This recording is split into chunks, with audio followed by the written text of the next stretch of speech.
Yeah, man. So, Kev, thank you for joining us, man. Appreciate it. Thank you for having me.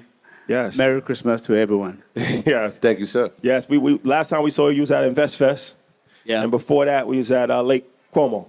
Yeah, Lake Como, you're right. Yeah, for sure. So Yeah. this is the third time a charm. So yeah, first and foremost, thank you for changing your travel schedule. I know you was in Dubai, but you came back home for us, so we greatly appreciate that. Thank you. Thank you for having me. I mean, when your brothers call, you got to show up. So I put up. That's a fact. So, all right. So you run, an extremely large oil and gas company. But how did you get started? What's the backstory to actually how you got up and running? Because you're still, young yourself. So how did you get started into this business? Well, I don't know if you're aware, but I actually went to college in the U.S. Atlanta? No, I was in the D.C. area. But you was in Atlanta, though, right? I was in Atlanta. Yeah, A little bit. Shout out DC. all the Africans live in Atlanta and D.C. That's where all the Africans live in America. Yeah, so I went to George Mason University, and then when I finished, I decided to move back to Ghana in the D.C., Virginia, area. I'm sure there are some people from the area, as they call it, in the house. And afterwards, I decided to come back home to figure out how I can also contribute to Ghana. It was very challenging initially because I didn't have, people always think people make moves with plans, with business plans. There was nothing like that. I was done with college. I had a great job as an accountant, making $72,000 a long time ago, and that was good money. And I just picked my bags and I said, I'm going to Africa. Friends are like, what? I'm like, I'm going to Africa. I've always had an entrepreneurial spirit, and I knew that I wanted to do something on my own. So I decided to make the move back to Ghana. I didn't start originally in oil and gas. I started with the telecom sector. But before, I think a lot of people over here are always trying to figure out how do I make the initial move, in terms of like trying to do something, whether it's business or whatever entrepreneurial journey you want to take. And what I want to say is, please don't always try to figure out the answers before you start. If you want to go ahead to do stuff, just do it. Just start something. You will figure it out. Because I started, I didn't have a plan. When I was in the US, I worked and put myself through college. And the excess money that I had, that's what I lived off when I came, because the first couple of years, I was in the learning phase. I worked for free for my sister, who was an entrepreneur, and I come from an entrepreneurial background. My father was a very successful entrepreneur, and my mom was an entrepreneur in her own right. So it was just genetically, I was exposed to that, and that's what I wanted to do. But it was really challenging, it was really tough. I had to work for free for a long time. I was my sister's driver and her PA at the same time, learning the ropes of how things work in Ghana and stuff. And I didn't have any capital because the money I had, I needed to survive off that. I also had a child, and I needed to take care of my child in DC. So it was very, very challenging. But I had an idea in the telecom sector. As an entrepreneur, persistence is so key and so fundamental to the success of whatever you're doing. When I had a telecom idea, I went to a telecom company. I used to go there every day for 6 months. They used to tell me to leave. I'm like, no, I'm not going to leave unless you give me this opportunity. After about 6, 7 months, the CEO walked out one day, called the head of, I think, contracts or something. His name was Adlai. I'll never forget it. She said, Adlai, give Kevin the opportunity because this guy will not stop showing up at our office. Literally, I was just posting there every day, just telling him, listen, give me the opportunity, and I'm going to create something which is going to bring wealth to both us, like, myself and the telecom company. And now I had this telecom amazing contract. I needed $100,000. I didn't have $5,000 to my name, but I need $100,000 before I can start.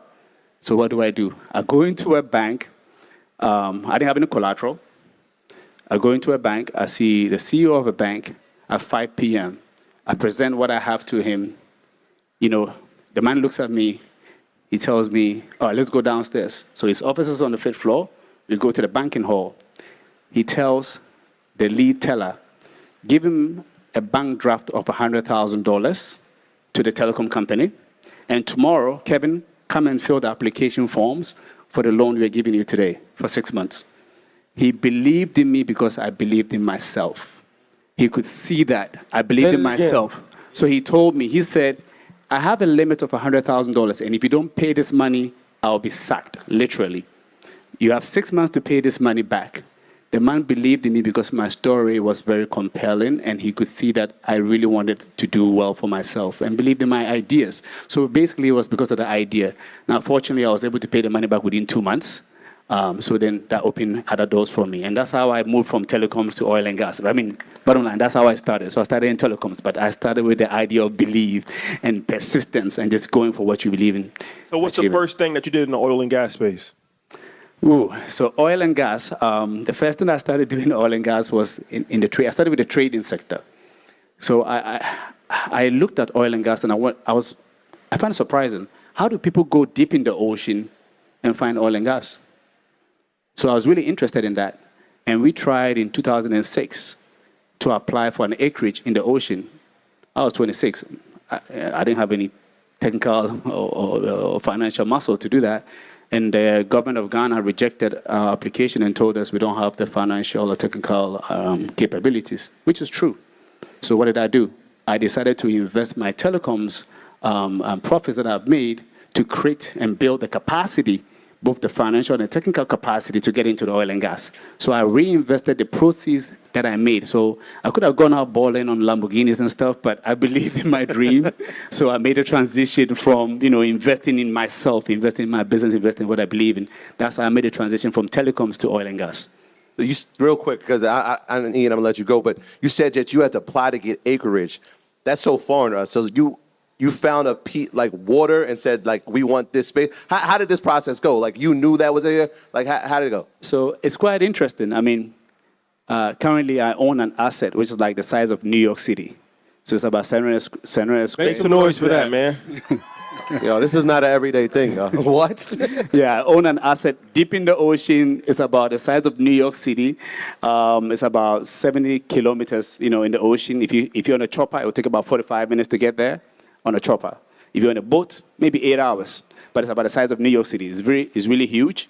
And you literally got to use something this big to find the oil. Now think about it. It's very, very tedious. Yeah, deep in the ocean. So what happens is you on your own go to the government and say, hey, I think this area has potential of having oil or gas or whatever it is. And you want to do a partnership with the government. You're going to invest all your money. You're going to take all the risk. If you lose money, that's on you. If you win money, the government gets a good, a percentage of it, a part of it. And you share the profits with the government. And it took me literally, I applied in the first application in 2006, they told me I didn't have the capability. I went back, built the capability, and came back in 2012 and reapplied. Then they were like, this is not made for Ghanaians. I mean, we didn't even make the laws thinking someone from Ghana is going to do it. Now, think about it. Even our brothers in Nigeria had not done it deep in the ocean. You, a Ghanaian, want to do this? Are you out of your mind? Because you have to understand, a lot of times people think of their own challenges as your challenges, right? They don't see, your ambition is not as ambitious as theirs or whatever it is. So I reapplied. It took 6 years. 2012. Then it was in 2000, it took 4 years of me basically knocking on the doors of government to say, listen, just give me the opportunity to prove that we too can do it. That's all I was trying to say. So I just wanted to change the narrative because, a lot of times we believe that we as minorities cannot do things. We cannot go to space. We cannot do other things because certain things are reserved for. Let me give you an example. If you tell some of your friends, you're thinking about building a spaceship to go to the moon, they're going to tell you what? Yeah, you crazy. Exactly. So they're looking at me, telling them, I'm going to go into the ocean to find oil and gas. Like, nigga, you out of your damn mind. Really, that's how they felt. But I don't blame them because that's what we know. We've only seen other people of color do it. We all are a product of our surroundings, So if you don't see people like you doing stuff, sometimes you just think it's not possible for people like us to do stuff. But I wanted to just basically change that. And after being persistent for 4 years, they were like, okay, you know what, go ahead. Let's see what you can do. We're going to let you make a fool out of yourself. And Lord and behold, we went ahead, we drilled. We currently have over 2 billion barrels of oil and a whole lot of gas. Clap it up. So it just tells you that we are so capable of doing so much more than we think we can do. Absolutely. We basically put self-limitations on ourselves. I mean, we put limitations on ourselves, and I think we're in competitions with ourselves. We need to just push ourselves and have a lot of belief in us to achieve whatever our goals are. I'm sure somebody in the crowd has an amazing idea for 2024. Can you talk to us about how to overcome that fear, be relentless as hell, and going after what we want to make that a reality? There are a few things which, a couple of things which I think is very important. The first thing I want to talk about is people of color who are blessed with wealth and opportunity. We tend to think that entrepreneurship and success is a zero-sum game, meaning if you get $1 billion, then I cannot get $1 billion. So if I hear that you're doing something great, which has the potential for you getting $1 billion, but because I have $500 million, no, you can't do that. I'm going to do whatever I can, or maybe I will not do anything to help you, which will enable you to get to that goal. So a lot of what I have noticed is a lot of wealthy black people don't want other people with potential to do well. So I think that is the first thing that we need to focus on, how to accept the fact that we all can be successful. All of us. There's no reason why no one here shouldn't be. It's perfectly fine that we all can be successful. And the second thing that I want us to go into 2024 with is that you can do it too. You can do it too. What's the difference between you and Elon Musk? Does he have 2 heads? Until you show me someone that has 2 heads, don't tell me I can't do it. You don't know what I'm capable of. Yes, I understand, so you should believe in yourself, because that self-doubt is what is really killing us. So these are the 2 main things I want us to really go in 2024 with.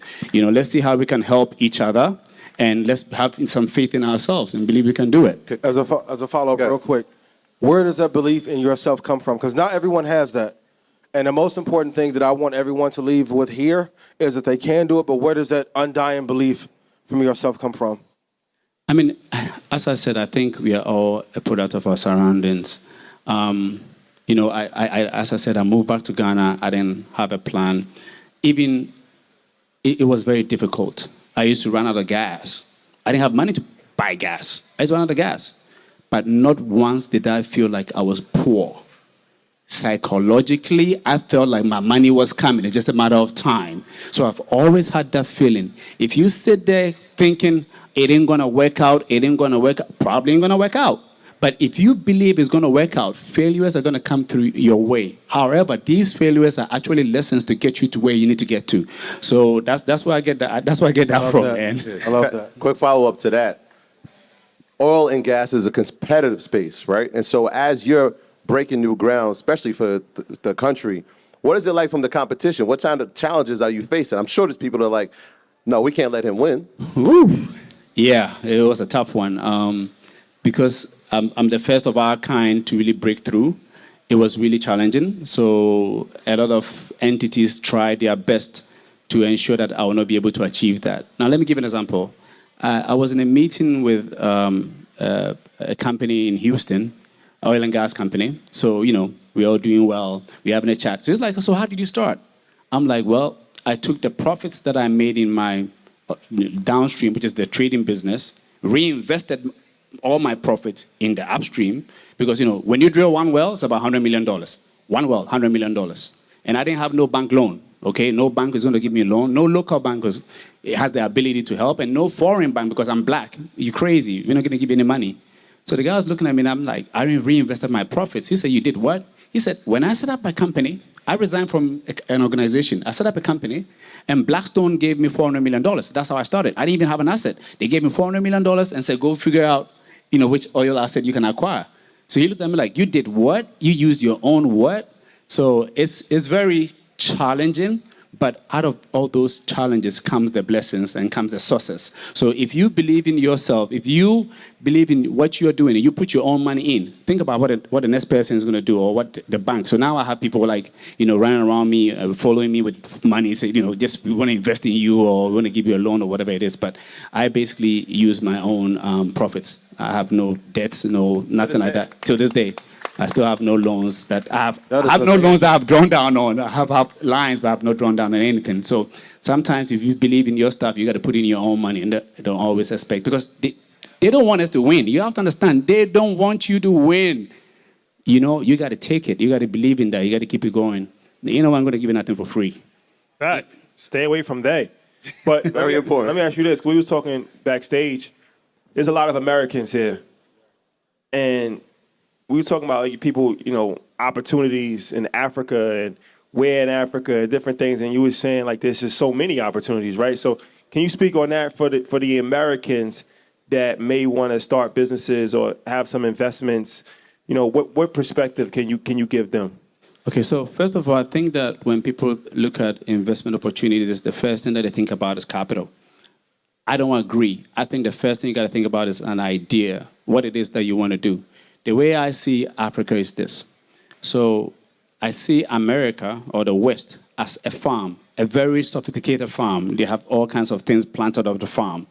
And if you want to be successful, you need to find a niche and you have to work at it very hard before you can plant something for it to grow and be successful. That's how I see it. And I see Ghana and Africa as a bare land.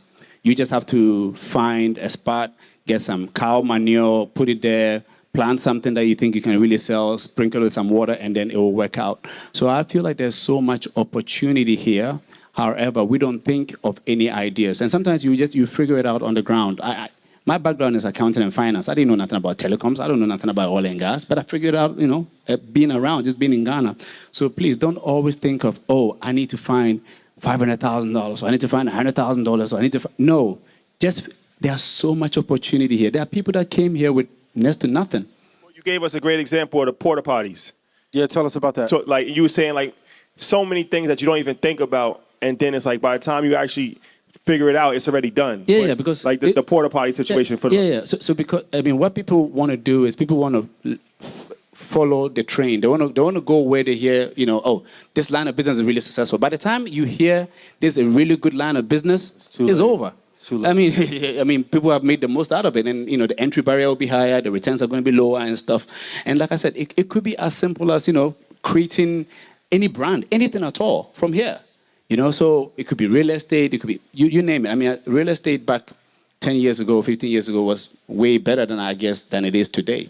And the people that got involved back then, I think I gave an example. People that jumped on Tesla back in the day are way better off than people that are trying to jump on Tesla now. But there are a lot of opportunities. You have to just figure it out. I don't want to really direct anyone into any particular space, but it's just so broad. Yeah. And just think about it this way. It's bare land. You basically figure out what you want to plant, and have a successful harvest. So it's your call. You have to figure it out. Your business plans that you did in college and stuff is not going to work over here. I'm going to let you know that. Forget that business plan and this, that. No. SWOT, what was it? SWOT, S-O-T, SWOT analysis. SWOT analysis. Yeah. Forget all that. All that, no. Now, this is the real deal. This is the jungle. This is your, most people have their college degree. This is your master's, your PhD. This is the real deal. Yeah. And what I want to let you know is there's so much opportunity and the returns here. The kind of returns you can make here is very difficult to make it in the West a lot of times. Don't sleep on Africa. Do not sleep on Africa. One thing I will tell you is that the wealthiest black man who look like us is from where? Africa. Where did he make the money? Africa. So why are we slacking? I think there's opportunity here for all of us. What kind of returns are we looking at as an American business person if we come here, plant? What kind of returns are you expecting? And also, from all your successes and failures, what are the 3 biggest lessons that you've gained from them? In terms of returns, I think each and everyone have different expectations. But one thing that I can tell you is that the returns that I have seen in Africa, I don't think I would have seen that elsewhere. I'm going to talk about myself. I have an opportunity that I've invested, let's say I've invested maybe $150 million in an opportunity, and the returns maybe $6 billion. So I don't know what multiples that is, so It's a lot. It's a lot. It's a lot, right? If we do the math, it's a lot. A whole lot. But there are some, someone may, like I said, I started with, I didn't have any capital. So you don't look at it as, what am I going to really get out of this? Don't look at it from that side. Look at it as, how do I get over this challenge? So this is a challenge. I want to be able to get over it. Because if you're able to get over the challenge, the success will come after that. Yeah. You don't try and figure out the money part, but the money part will come. The returns might be like, I didn't think, I knew I was going to be successful. I didn't think I was going to be this successful. I ain't going to lie. Sometimes I got to pinch myself. Is this real? Like, so you may think, maybe you may be coming to Ghana, you're like, oh, I want to make $1 million. That's what you may think. But the things that you're doing, the opportunity could actually make you $20 million. But because in your mind, you want to make $1 million, as soon as you make $1 million, ooh. Get comfortable, yeah. The Lamborghini is about to come out. So, instead of you maybe focusing on, improving the business and, working smart and stuff like that, you set limitations. So I don't really like that part. I think that the opportunities here are really, really unlimited in terms of the rewards. So I don't like it to be that way. Some banks used to give like 10% fixed deposit interest rates. You put your money in the bank, you don't do nothing, they give you 10% per annum. So I'm just saying there are real opportunities over here. You just have to figure it out. You spoke about the wealthiest black man in the world. He comes from Africa, comes from Nigeria. I wonder at this level, are there mentors, are there people that inspire you, right? Because what you're doing in oil and gas, I know in Nigeria, that was a project that they were working on, rather than being one of the biggest imports of oil, trying to now become one of the biggest exports of it. Are you guys leaning on each other, or are we just watching success happen and saying, that's inspiring, or is there a connection here? I've never really had a mentor, but which is okay, it's fine. Some people, have mentors, but I've never really had a mentor. However, I think, as I said, we are all a product of our surroundings. You learn, subconsciously from people. I've been blessed to have, a mother and father who were entrepreneurs. I think, looking back now, I've learned a lot from them without even knowing I was learning from them. I have a sister who was an entrepreneur, and I feel I've learned from her without necessarily knowing. I think that, you see people do things, and you might be in college, or you might be in high school. You might learn from some professors, or So that's how it worked out for me. I didn't have the opportunity to sit down with anyone who had experience, because first of all, most people didn't want you to get in the business. They saw me as a young guy who's a threat. They didn't want me to get involved, so I didn't have the opportunity. If you have the opportunity to have a mentor, I think that's a very good thing. I just never had that experience, and it's fine. It's okay. Because if you are serious and you are focused, you're running a 100 meters race or a 1,000-meter race, you're serious about the finish line. It doesn't matter if someone is giving you a word of encouragement or stuff. However, like I said, I've had people who have given me advice on various things, on personal life and other things, which all play a role in your business life. But I've never had a mentor who steered me to avoid, mistakes that have been made by them or whatever it is. But it's fine. It's okay to have. It's great to have, and it's okay if you don't have as well. We talked about some opportunities. What are some challenges that the continent faces? We were at Davos last year. We was at the Africa House, and they spoke about not being able to travel from a variety of different countries for African citizens, and the trade process, and that was a major concern. And I see countries now starting to lift travel bans and make it easier and not have. So from your perspective as an African on the continent, what are some challenges that you think could be improved across the continent as far as business is concerned? I think the biggest issue that we need to overcome is ourselves, and how we deal with each other. That's the most important thing. How we deal with each other is the most important thing. Because, see, divide and conquer is real. So think about it this way. If you are from, let's say, Kenya, and you have the capacity to operate a mining field, and you are a bank in Kenya, and you can give him money to mine the gold or whatever mining field it is, you are cutting out the international banks, you are cutting out all those people. So the issue that we have here is this whole thing of we cannot do it by ourselves. We need aid. We need foreign assistance and stuff like that. So that is really ingrained in us. And if we are able to figure it out that, listen, let's give us, people of color, the opportunity to try certain things. You know, yes, we're going to make mistakes, but believing in ourselves and trying to, help each other, I think is the only way forward. Because by so doing, all these visa restrictions, all these other things, some countries give foreign, like Europeans, visa on arrival permit, but an African need a visa. How about that? You know what I mean? So, but if we are really, working together as for the success of the continent, we will let loose all those barriers that we put up. So I think it's more about us dealing with ourselves very well and stop the hypocrisy. If you were starting a new business in 2024, what would be the 5 things you were focused on each day to grow that business like 1,000% in 1 or 2 years? No, we need the real answer. Yeah.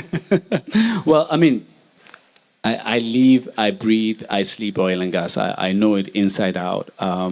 If someone to ask me, would you do it all over again? I'll do it all over again and again and again. So if I'm to start another business, it's going to be in the oil and gas industry. Okay. Oil and gas industry. Look, nothing comes easy, and of course, you simply don't even know the answers sometimes. You just figure, like I said, you just figure it out on the job. Like you started, you said you want to make 1,000% returns.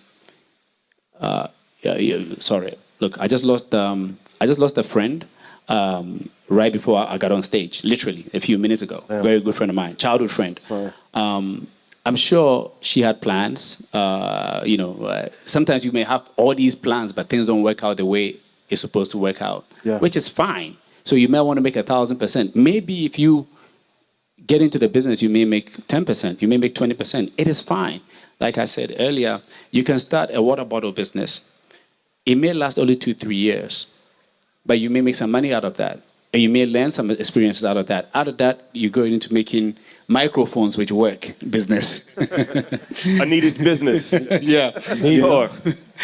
And so sometimes it's okay to start from somewhere. It may not turn out to be what you expect it to be, and you transition to something else. But all that is part of you being built to something greater. You know what I mean? So so sometimes you might want 2,000%. I mean, I think everyone here wants 10,000% returns. But more importantly, what are the habits that you're doing if you can only pick 5 things that I'm doing these tasks in my business, what are some of those to help them going into 24? I mean, so persistence. Like, you need to be persistent. You can't just give up because they said no. You can't just give up because you started and you failed. You need to be persistent.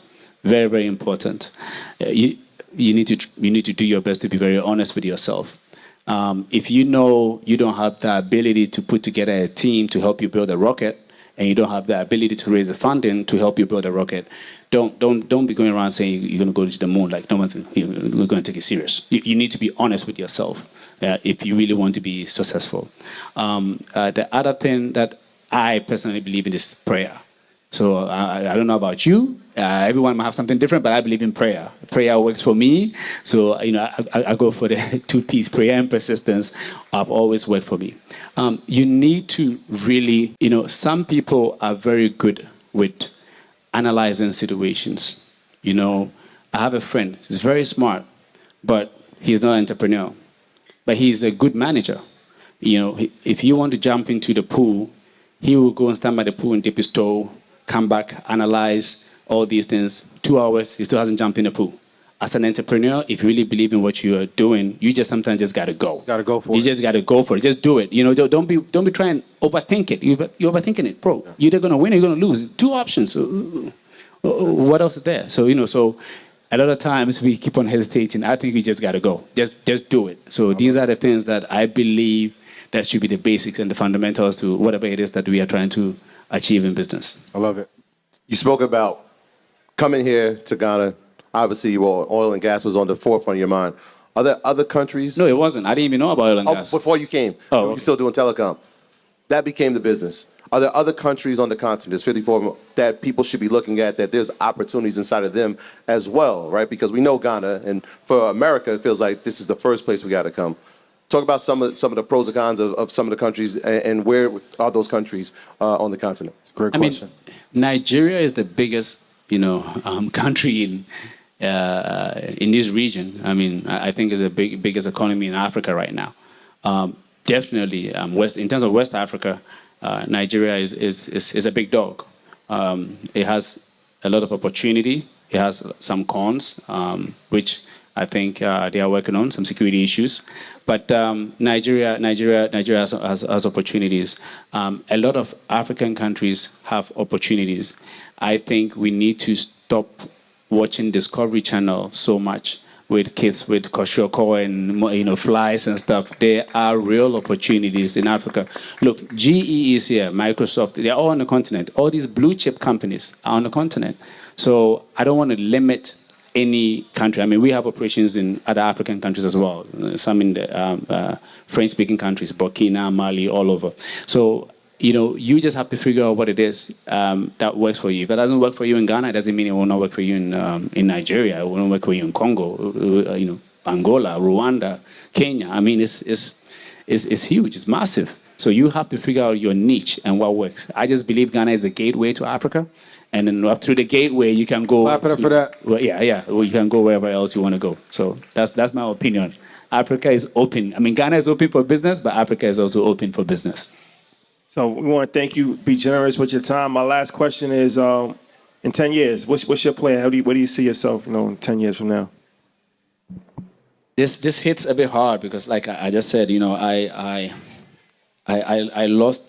Send condolences too. Yeah, that's fine. Now, I've lost 2 close people to me within the last 5-6 weeks, and what I've learned from this is that a lot of times we focus so much on the past and the future, and we don't enjoy, the moment that we are in.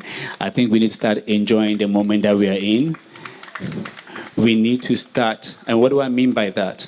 If there's something that I can do today, I'm going to get it done today. I love that. If there's someone that I can help today, I'm going to help you today. I am not going to wait next week because you know what? This moment is guaranteed. 2 hours from now is not guaranteed. So 10 years from now is not guaranteed. So I think my perspective have kind of changed a little bit from losing friends who were close to me, who I was with a few hours before they passed. And what I'm saying to myself is, I'm going to make the best out of my life on the daily business. Every minute that I'm blessed with, I'm going to make the best out of it. I'm going to work as hard as I can. I'm going to do as much as I can. And I'll try to enjoy life as much as I can, because all the plans that we make are not guaranteed. When we leave here, nothing is guaranteed. So my kind of new approach is, yes, I have plans. We want to take over Africa. We want to be able to touch so much lives. We support about 10,000 underprivileged children. We want to move it to about 1 million, underprivileged children. We want to make sure that we are the go-to company in Africa. All those things, yes, they're all well and good, but I want to enjoy the moments. I want to enjoy it now. I want to enjoy all the people that are here in Ghana, and wish everyone the best of luck or whatever it is they are doing now. I'm not going to wait and wish the best of luck for whatever they're doing in the next 5 years. So that's how I see life right now. Make some noise, ladies and Make some noise gentlemen. for this brother. Kevin Thank you. Okyere.